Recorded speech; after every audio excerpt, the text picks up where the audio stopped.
भारी बहुजन महासंघ के सदर प्रकाश अंबेडकर ने नांदेड़ के मालेगांव में जलसे से खिताब में कांग्रेस पर खुलकर तनकीद की।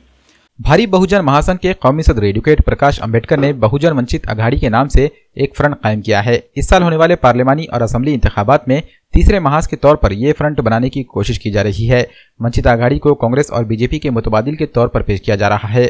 बहुजन महासंघ के सदर प्रकाश अंबेडकर नांदेड़ के मालेगांव के दौरे पर आए। इस मौके पर इन्होंने कांग्रेस के सेकुलर महाज पर जानिबदारी का इल्जाम लगाया।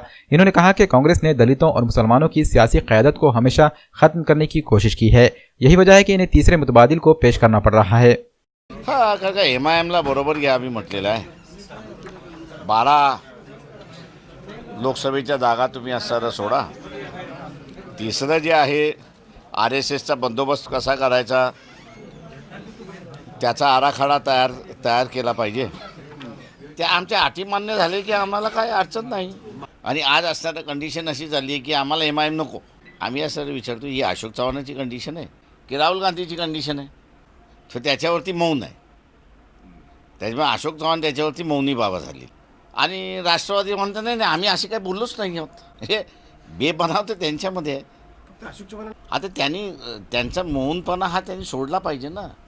आम्ही सरळ विचारले की ही जी MIM नको ही जी तुम्ही कंडिशन लावताय त्या कंडिशनमध्ये ही अशोक चव्हाणाची कंडिशन आहे, NCP काँग्रेस यांची कंडिशन आहे की राहुल गांधीची कंडिशन आहे अध्यक्ष म्हणून।